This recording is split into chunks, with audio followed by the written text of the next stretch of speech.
Om Swastiastu. Assalamualaikum warahmatullahi wabarakatuh. Shalom Namo Buddhaya dan salam sejahtera bagi kita semua. Terima kasih atas kesempatan yang telah diberikan kepada kelompok kami. Kami dari kelompok 2 dengan saya Komang Adi Suryawan dengan NIM 18017 dan Nimade Yunita Purnama Dewi dengan NIM 18025. Pada kesempatan kali ini kami akan mempresentasikan tentang organisasi dan stakeholder proyek konstruksi. Materi yang pertama adalah organisasi proyek konstruksi.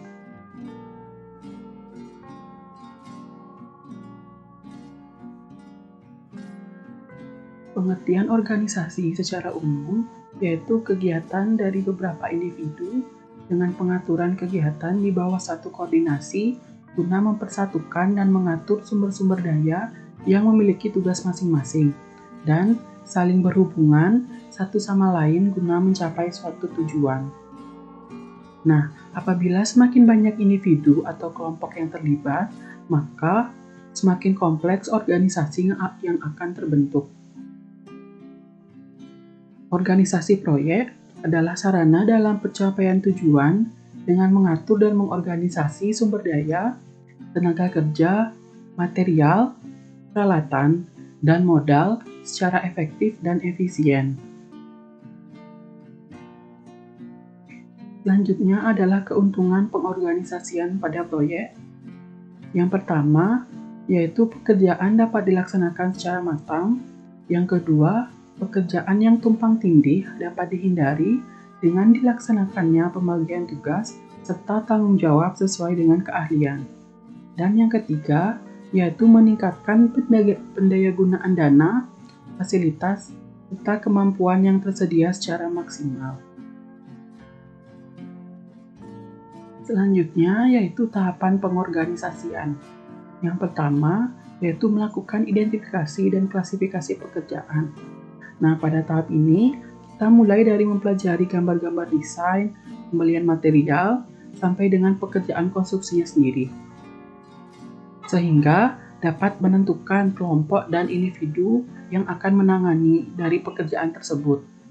Kemudian yang kedua adalah pengelompokan pekerjaan. Setelah tahap identifikasi dan klasifikasi, lalu pekerjaan tersebut dikelompokkan untuk diserahkan pada kelompok dan individu yang akan menanganinya. Dan yang ketiga, yaitu menyiapkan pihak yang menangani pekerjaan. Pada tahap ini, kita sudah mulai untuk menentukan pihak-pihak mana yang sesuai untuk menangani pekerjaan berdasarkan keterampilan dan keahliannya masing-masing. Yang keempat, yaitu mengetahui wewenang dan tanggung jawab. Pada tahap ini, tiap-tiap kelompok atau individu harus jelas batasan wewenang dan tanggung jawabnya, agar tidak terjadi tumpang tindih sehingga pekerjaan dapat berjalan dengan baik. Yang kelima, yaitu menyusun mekanisme koordinasi. Nah, agar terjadinya sinkronisasi antara proyek dengan peserta organisasi yang banyak jumlahnya dan dengan tujuan yang sama, maka diperlukannya mekanisme koordinasi yang baik. Pada tahap inilah kita akan menyusun mekanisme koordinasi tersebut.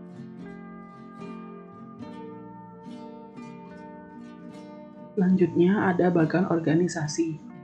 Bentuk organisasi biasanya akan terlihat dalam struktur organisasi. Yang secara fisik, struktur organisasi biasanya dinyatakan dalam bentuk gambaran grafik atau bagan yang memperlihatkan hubungan unit-unit organisasi dan garis wewenang yang ada. Bagan ini merupakan suatu hasil keputusan tentang struktur organisasi yang bersangkutan yang sesuai dengan hubungan fungsional dan hubungan kontraktual.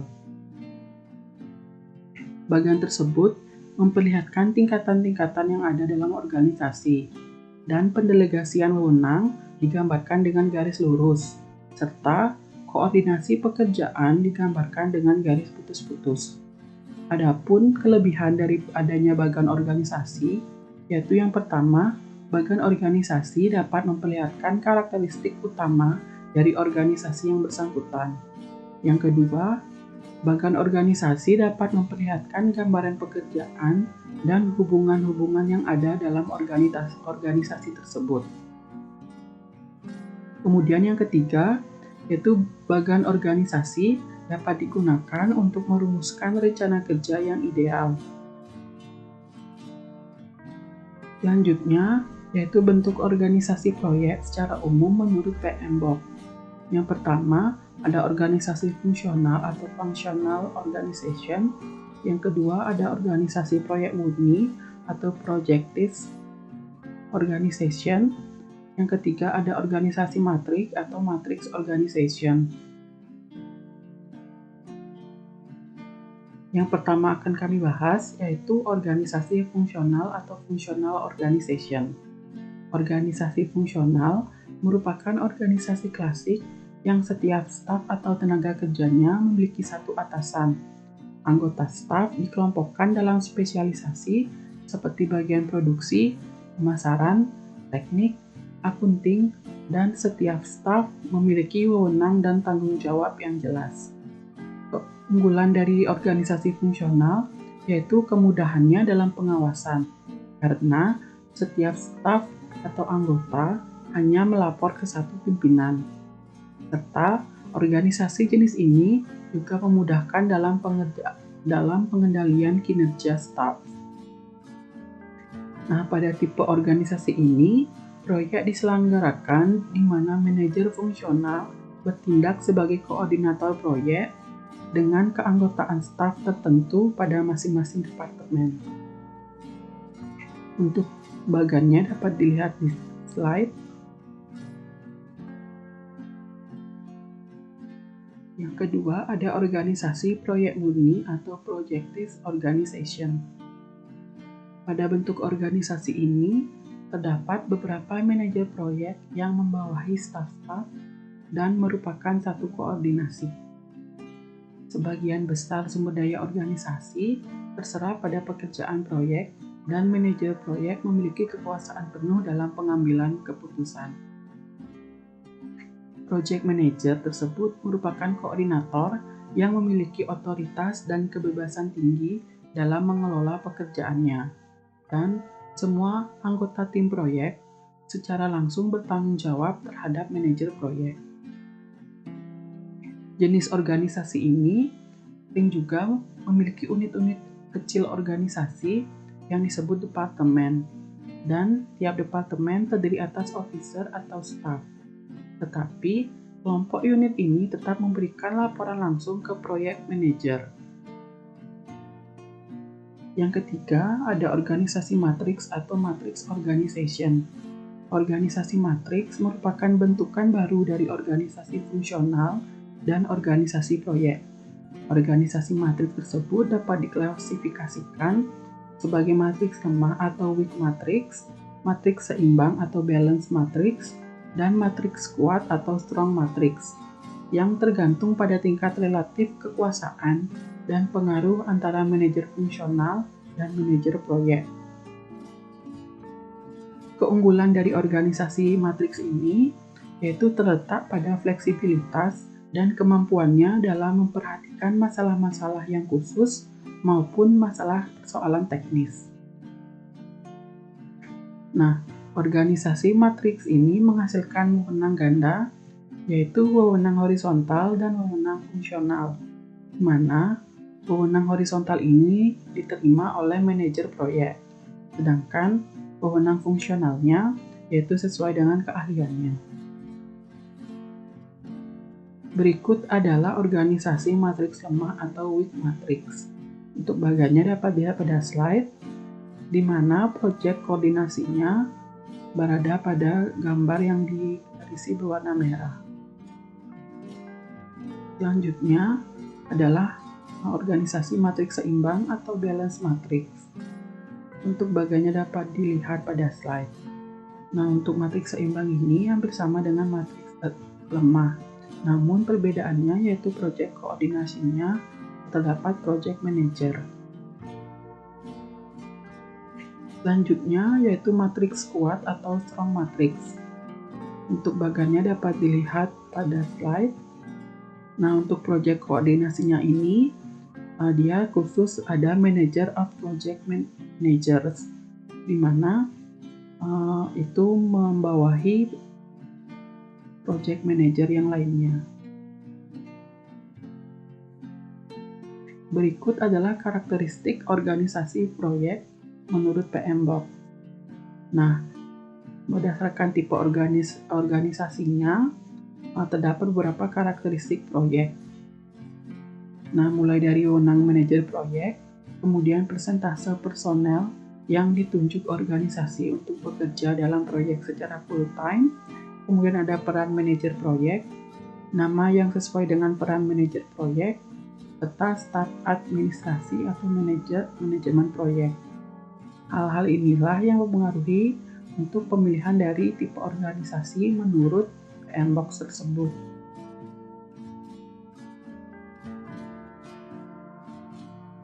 Selanjutnya yaitu bentuk organisasi proyek berdasarkan hubungan kontrak dan hubungan fungsional.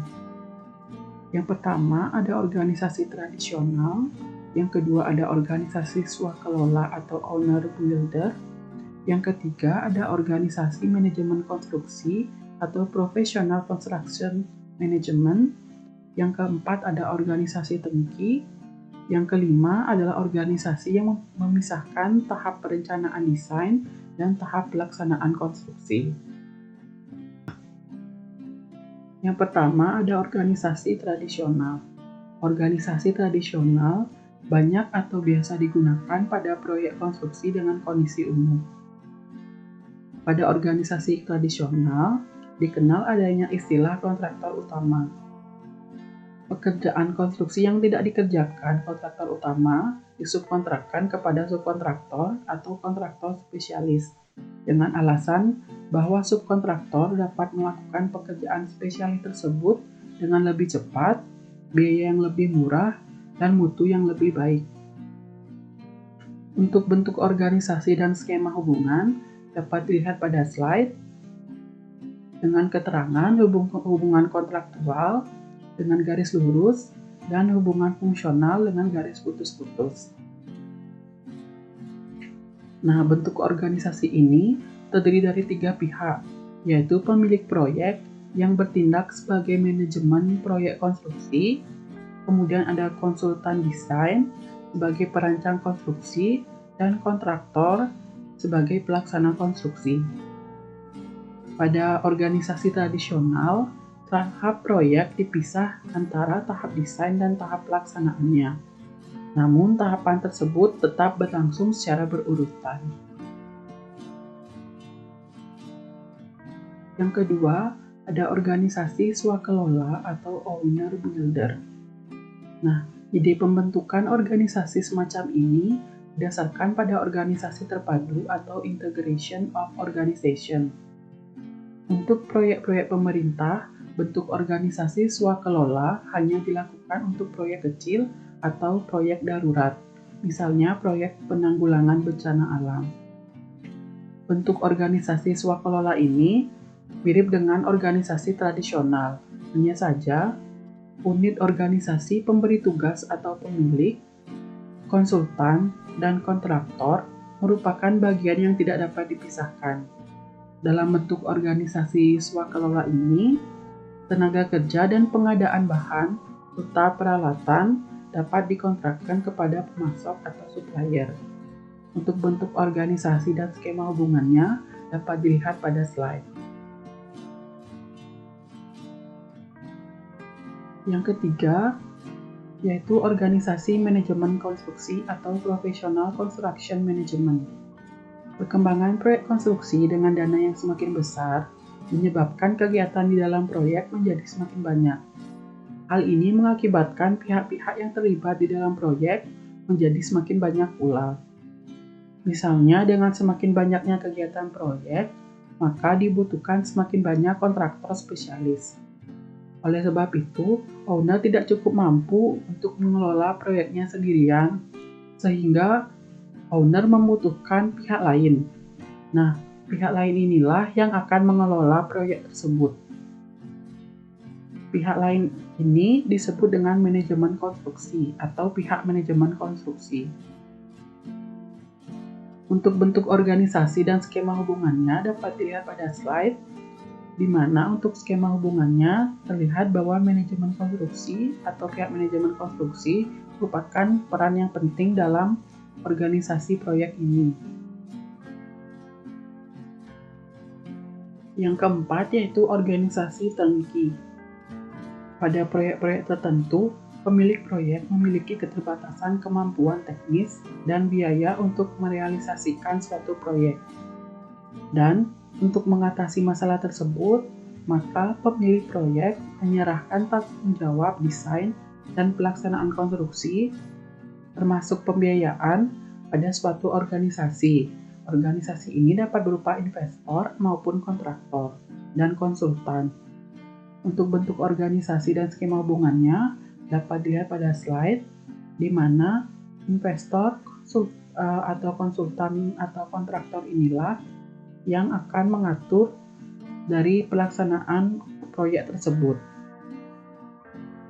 Nah, pengaturan seperti hal tersebut dinamakan proyek atau organisasi turnkey. Ide dasar dari pembentukan organisasi turnkey didasarkan pada organisasi terpadu atau integration of organization yang menyerahkan semua kegiatan atau desain dan pelaksanaan konstruksi pada satu pihak. Yang kelima, yaitu organisasi yang memisahkan tahap perencanaan desain dan tahap pelaksanaan konstruksi. Pada bentuk organisasi ini, pihak yang bertanggung jawab terhadap perencana berbeda dengan pihak yang bertanggung jawab terhadap pengawasan proyek konstruksi. Untuk bentuk organisasi dan skema hubungannya dapat dilihat pada slide, di mana untuk konsultan perencana yang memiliki tanggung jawab yaitu pemilik. Sedangkan untuk kontraktor sendiri itu terdapat konsultan pengawas yang bertanggung jawab terhadap kontraktor tersebut. Baik, sekian presentasi yang dapat saya sampaikan. Untuk materi selanjutnya akan dijelaskan oleh teman saya.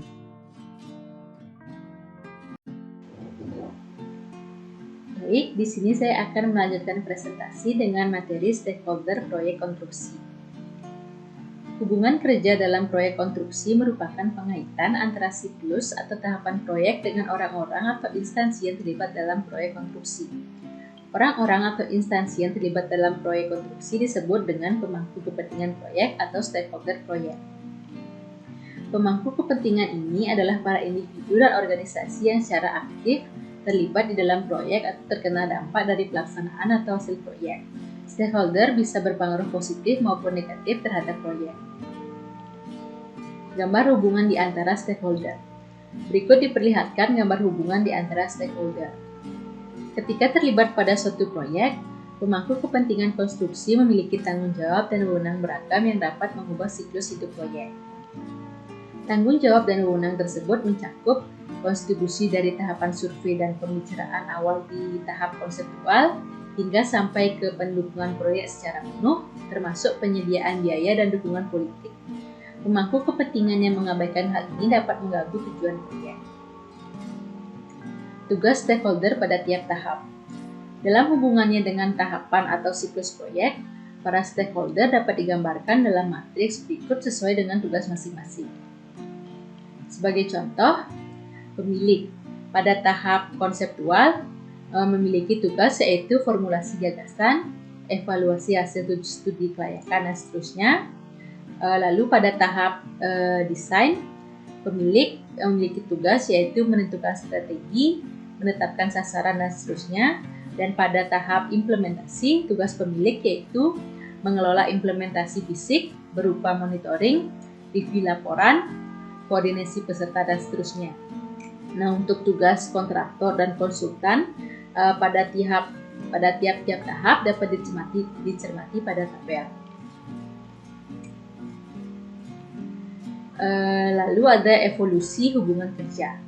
Formulasi hubungan antara pelaksana dan pemberi tugas dalam industri konstruksi dari masa ke masa ternyata juga mengalami evolusi seiring dengan penguasaan ilmu pengetahuan dan teknologi. Tahap demi tahap perkembangan evolusi tersebut dapat digambarkan sebagai berikut. Nah, yang pertama, jasa ahli konstruksi. Pada masa-masa awal, pemilik atau pemberi tugas menyampaikan keinginan untuk membangun suatu proyek kepada kontraktor sebagai pemberi jasa yang bertugas mewujudkan gagasan pemilik. Hubungan antara pemilik dan kontraktor dituangkan dalam suatu bentuk kontrak di mana pemilik membayarkan sejumlah uang kepada kontraktor yang memberikan jasa pembangunan proyek. Hubungan kerja antara ahli konstruksi dan pemberi tugas dapat dilihat pada gambar 1. Yang kedua yaitu ada jasa konsultan perencana. Makin berkembangnya ilmu pengetahuan dan teknologi terkadang menyebabkan terjadinya kesalahan-kesalahan yang disengaja maupun yang tidak dalam pelaksanaan pembangunan konstruksi oleh kontraktor. Untuk menghindari hal tersebut, maka dibutuhkan suatu badan yang berisi ahli-ahli dalam proses produksi konstruksi, yaitu konsultan perencana. Nah, gambar 2 menjelaskan tentang hubungan konsultan perencana, kontraktor, dan pemberi tugas. Konsultan perencana diharapkan menghasilkan perencanaan rancangan bangunan dan estimasi biaya yang akurat dan terpercaya. Nah, yang ketiga yaitu jasa konsultan pengawas. Untuk menghindari terjadinya penyelewengan rencana selama berlangsungnya tahap konstruksi yang dapat mengakibatkan kekacauan terhadap mutu dan hasil proyek, maka dibutuhkan konsultan pengawas dalam proses produksi proyek konstruksi. Tugas dari konsultan pengawas yang terutama adalah mengawasi pelaksanaan kegiatan atau pekerjaan konstruksi dari segi kualitas, kuantitas, serta laju pencapaian kuliner. Yang keempat, jasa konsultan manajemen konstruksi. Pada proyek-proyek konstruksi yang lebih besar, yang melibatkan lebih dari satu konsultan dan kontraktor, maka biasanya sering terjadi saling ketergantungan yang membuat proses produksi konstruksi menjadi kompleks. Pengendalian yang dibutuhkan untuk menangani hal tersebut adalah dengan menyewa tenaga konsultan manajemen konstruksi. Konsultan manajemen konstruksi adalah lembaga yang memberikan jasa untuk bertanggung jawab atas pengelolaan proses konstruksi secara keseluruhannya, sejak dari tahap penyusunan perencanaan hingga selesainya tahap pemeliharaan. Yang kelima, jasa konsultan value engineering. Dalam suatu proses pekerjaan proyek, penghematan biaya tidak terlepas dari pertimbangan utama. Sementara itu, teknologi yang berkembang menyebabkan perencanaan dapat membengkakkan biaya konstruksi dengan hal-hal yang mungkin tidak diperlukan dalam proses produksi proyek konstruksi. Nah, untuk itu dibuatlah oleh para ahli suatu konsep yang dinamakan value engineering atau rekayasa nilai, yang pada dasarnya merupakan suatu program efisiensi dengan pendekatan sistematis. Nah, tujuan value engineering adalah mengurangi biaya proyek dengan cara meninjau pembiayaan-pembiayaan yang tidak dibutuhkan berkaitan dengan masalah teknis yang teramati pada tahap pelaksanaan, termasuk persiapannya tanpa mengurangi mutu, keandalan, serta fungsi proyek itu sendiri. Manajemen stakeholder proyek adalah mengelola semua orang yang terlibat dan berpengaruh serta dipengaruhi oleh proyek. Manajemen stakeholder akan membantu mendapatkan dukungan stakeholder sebesar mungkin, di mana dampak negatif dari dan ke stakeholder ditekan semaksimal mungkin agar tidak menghambat proyek. Hal ini berarti manajemen stakeholder yang merancang strategi dan mengarahkan semua orang atau pihak tersebut merupakan pengelolaan proyek yang kritis dalam mencapai keberhasilan proyek. Nah, tujuan dari manajemen stakeholder ini yaitu agar dapat mengelola keterlibatan stakeholder yang diperlukan oleh proyek dalam rangka mencapai tujuan proyek. Kepuasan pelanggan merupakan key objektif proyek yang harus menjadi perhatian utama. Manajemen stakeholder proyek berdasarkan standar PMBOK atau Project Management Body of Knowledge edisi 5 terdiri atas 4 proses. Pada tabel dapat dilihat di setiap proses terdapat masukan, alat teknik, dan juga keluaran. Masukan. Adapun input penting pada setiap proses dalam manajemen stakeholder. Alat dan teknik. Dalam melakukan setiap proses terdapat beberapa alat atau teknik yang berguna untuk menjalankannya. Keluaran. Hasil dari langkah setiap proses tentu berisi main output atau keluaran yang diperoleh nantinya. Nah, rincian dari alur proses dan hubungan keempat proses tersebut dapat dilihat pada tabel berikut. Sebagai contoh, pada proses identifikasi, input pentingnya yaitu project charter, dokumen pengadaan, faktor lingkungan usaha, dan aset-aset proses organisasi. Lalu alat dan teknik yang digunakan adalah analisis stakeholder, pendapat ahli, dan rapat-rapat. Nah, serta keluaran dari proses identifikasi berupa daftar stakeholder. Nah, begitu pula untuk proses-proses selanjutnya dapat dicermati pada tabel.